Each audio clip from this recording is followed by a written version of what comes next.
Sveiki, Žvejų prekės LT. Ir šiandieną pristatau naujieną. Ilgai lauktas, modeliuotas, dėliotas pašarų laivelis Saura.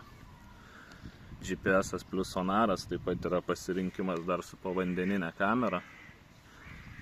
Liečiamu ekranu pultelis, didžiulis spryderis, barstytuvas, galinis bunkeris, kabliukų paleidimai, dešepetiniai varikliai galingi, 12 voltų, 31 ampervalandę akumuliatorius, dedasi 2 po 16, nepilnai.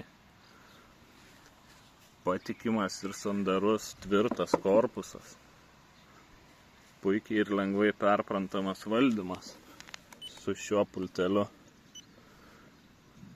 kuris yra ganėtinai informatyvus. Sonaro informatyvumas taip pat yra didelis, aišku, jisai dabar ne ant vandens, tai daug nepamatysim, bet toj perskelsim į vandenį ir parodysim daugiau. Ką domina daugiau informacijos, tai Žvejų prekės LT rasit visą tai. Turim paleistą laivelį į vandenį, sonaras pradeda skanuoti, mūsų aura vandenį ir galim truputį pasiplaukiat. Tai tam naudojamas šis joystickas. Kitas naudojamas naršyti per meniu, funkcijas ir panašiai. Tuoj pasidedu telefoną ir parodysim kaip kas kur. Perimėm valdymą į kitą ranką. Laivelis dirba labai tyliai. Galime nuplaukti kur giliau, jau matom kinta gylis ir formos. Tavęs dabar jį siunčiam į namų tašką. Laiveliui pranešta, kad grįžta namo ir pats laivelis plaukia namo.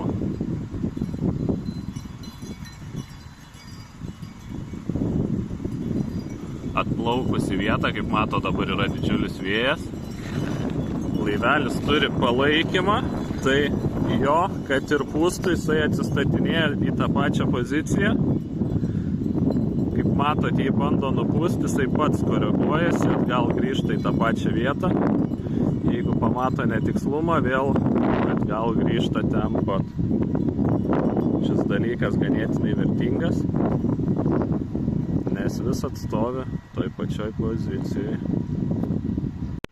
Norint atšaukti šį palaikymą vietos, tiesiog biškį joysticką paspaudžiam į priekį ir jį dabar tiesiog nešios vėjas. Tai grįžtam prie viso valdymo toliau. Apie pultelio informaciją, tai pradėkime nuo galo. Čia turime įjungimo mygtuką ir turim touchscreen'o, tai liečiamo ekrano išjungimą, įjungimą. Šį čia turim, tai vienas yra autopilotas, sekantis yra ekrano padalinimas. Tai paspaudus jį, šiuo metu matom dvigubą, paspaudžiam, matom tik sonarą. Lygiai taip pat galim jį atspausti atgal.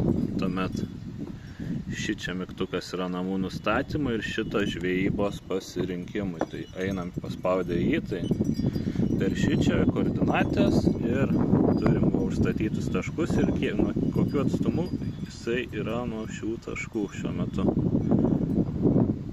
Tai lygiai taip pat galim ir išjungti jį, grįžtam į home, tuomet matom patį laivelį. Taigi grįžtam prie ekrano ir ekrane matom ryšį su laiveliu, kad įjungtas touchscreen'o režimas ir akumuliatorių pultelio. Toliau matome pačio laivelio akumuliatorių, greitį, tai šiuo metu jisai dreifuoja, didžiulis vėjas ir panašiai. Kompasas, satelitų kiekis, tuomet galim per čia touchscreen'o būdu valdyti apšvietimą.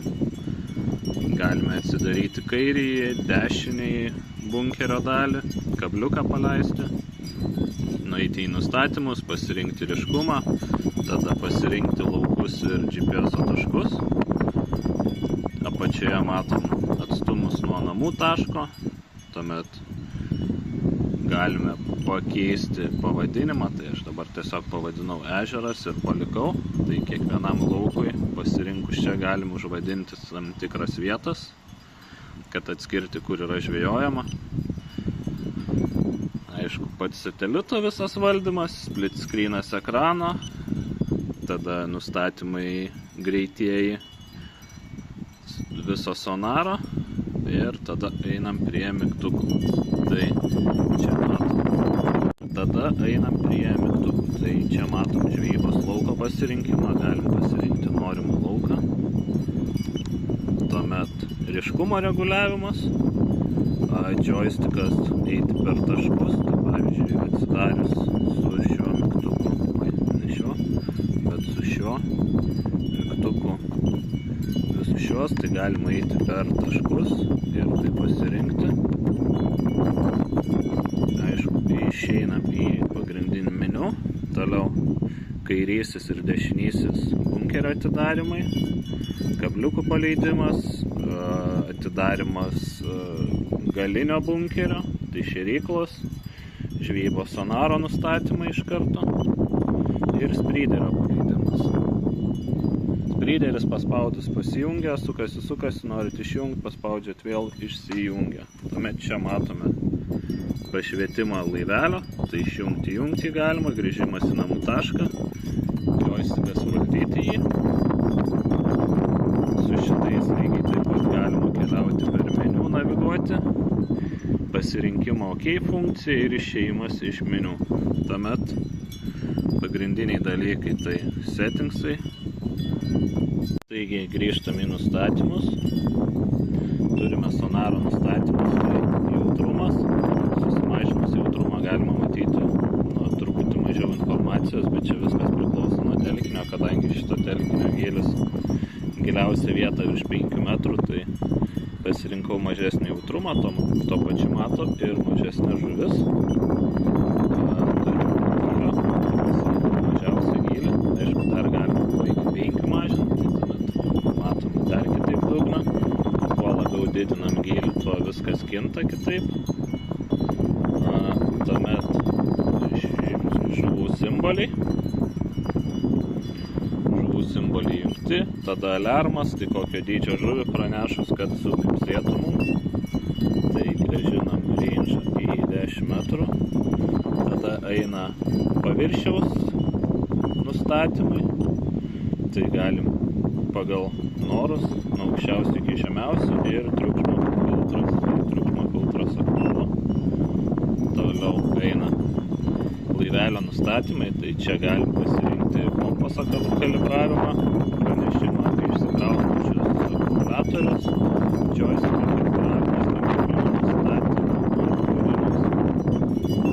toliau, tai vienetai, metrai ir Celsius, pasiliekam šitą, nes ne Amerikoje, garsai, apšvietimas, kalba ir simuliacijos režimas.